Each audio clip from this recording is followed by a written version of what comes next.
Have you ever wondered what the authentic Christian worldview is, or what it should be in its purest form? We're going to talk about that tonight. Welcome to the North Transept.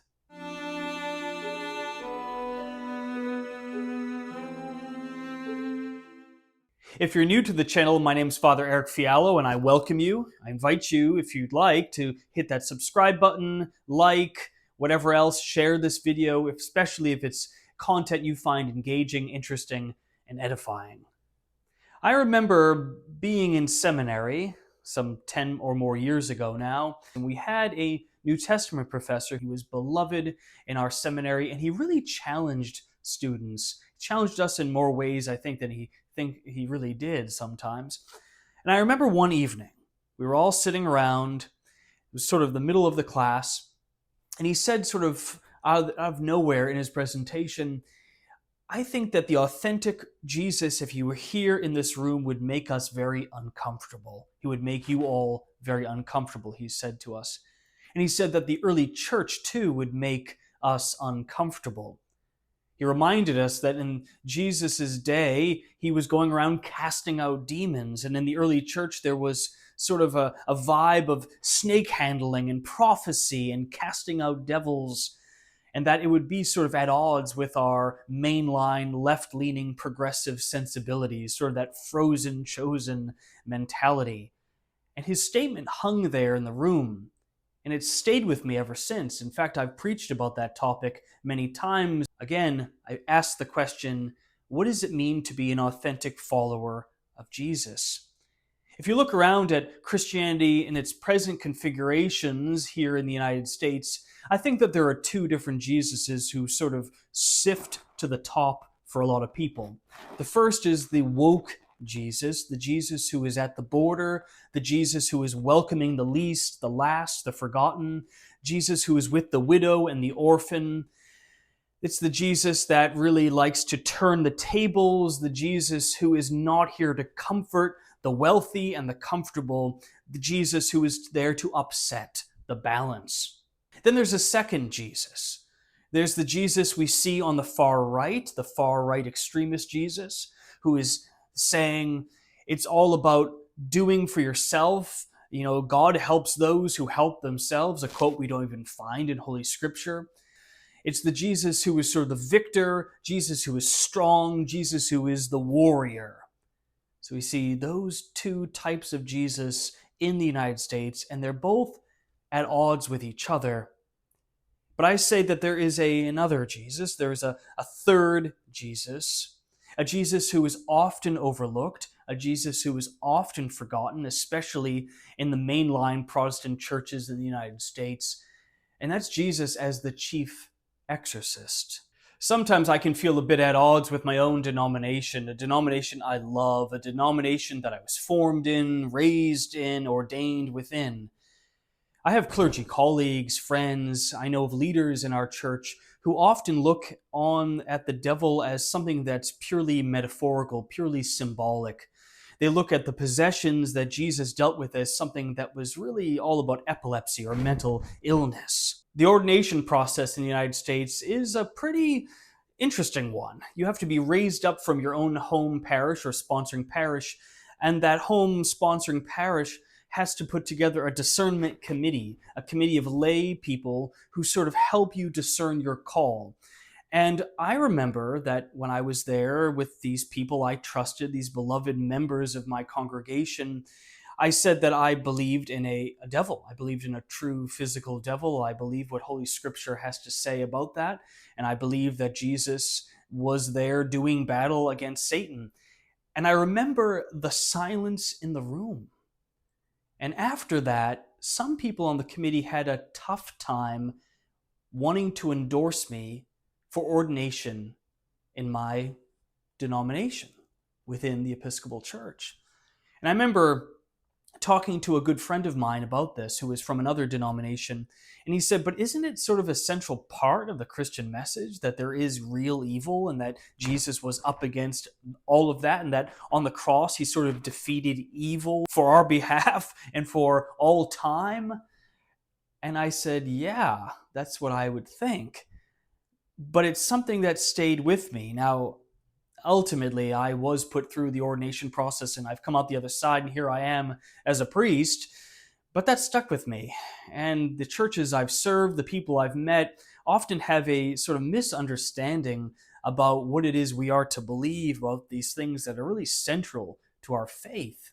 You've probably heard it said many times that the greatest trick the devil has ever played on humankind is to convince us that he doesn't exist. We believe that there is no devil, there is no sort of spiritual warfare, there is nothing cosmic that we're sort of caught within and up against. We can let the devil advance. There is a story in Luke's Gospel in the 8th chapter that sent shivers up the spines of many people within the church down through the centuries. It's about the demoniac living among the tombs, living among the corpses. This man who is living in this disassociated state, this state of in-between where he was being held by and tormented by demons. Now, there are some who will say, well, this was purely mental illness. But Holy Scripture is clear that it really wasn't. And this man who was possessed by these demons was able to identify who Jesus was. He wasn't there in his wrong state of mind by himself and unaware of who was around him. He knew that this man Jesus was not only Jesus of Nazareth, but that he was the very Son of God. Now, a person out of their right mind would not have been able to identify that, understand that, know that. This was something more. This was something spiritual that this man was caught within. Now, before some of you go all postmodern on me and call me a medieval, the Greek language is pretty clear here. This is something more than just epilepsy, something more than mental illness. It's something much deeper. You also have to remember that we, as Christians, believe in the hypostatic union, that Jesus is fully human and fully divine. And in that fully divine sense, all the powers of hell, all the powers of wickedness, all the demonic forces, all those dark forces of the world were almost magnetically attracted to Jesus as he walked this world as a man. Because for some reason, in their own intelligence, in their own way, all those evil forces knew that their time was short and that this man, Jesus, was more than just a man. They didn't quite understand why or how, but that he was something more and that he was a threat to them. And so they threw as much at him as they could.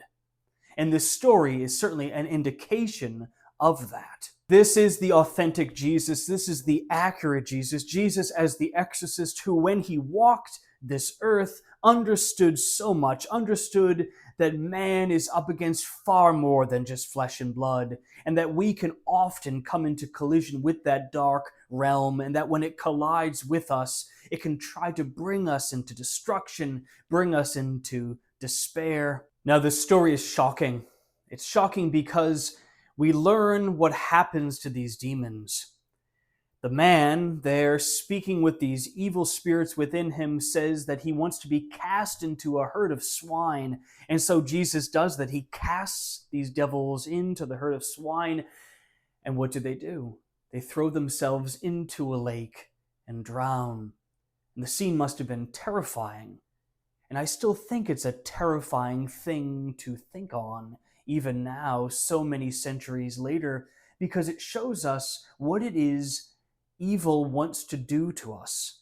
It wants to destroy us.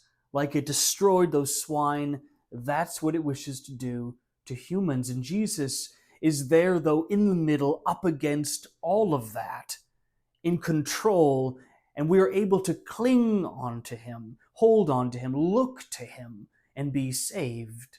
Now, I've said it before that I believe exorcists are the people that know God the most. The exorcists I've read about from history, the exorcists who have published works about their famous and not so famous case studies, and those exorcists I've read, the exorcists I've gotten to know personally, all have the same thing in common. They all hold that authentic Jesus worldview. The worldview that says we as humans are up against so much more than just flesh and blood. We're up against so much more than what divides us politically.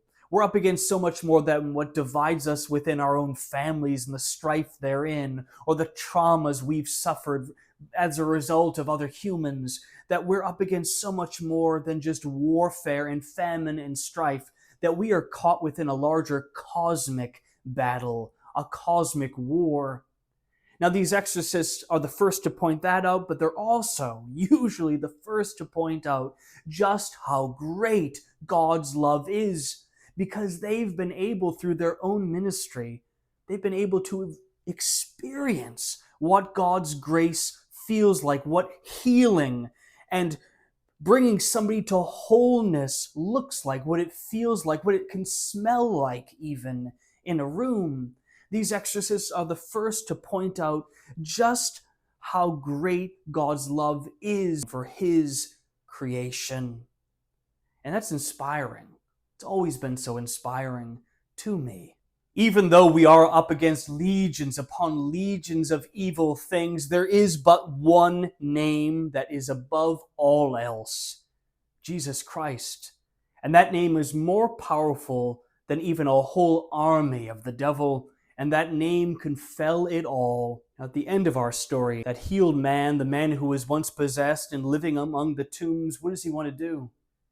Luke tells us that he wants to go and follow Jesus, that he is so restored, so filled with God's love, so aware of what God's healing can do, that he actually wants to follow Jesus. But Jesus tells him, no, go instead, go and tell others what has happened here. And so may that healed man be to us a reminder of how we are to live our lives. Live our lives, yes, following Jesus and proclaiming His word, but also live lives that are to rise above all the evil that is swirling around us, rise above and stand firm against all the evil that is prowling around us, and cling closely to Jesus Christ, the one alone who can fell all that we are surrounded by. And remember to not even give that devil 1 inch. Thank you for joining us tonight, and I'll see you next time on the North Side.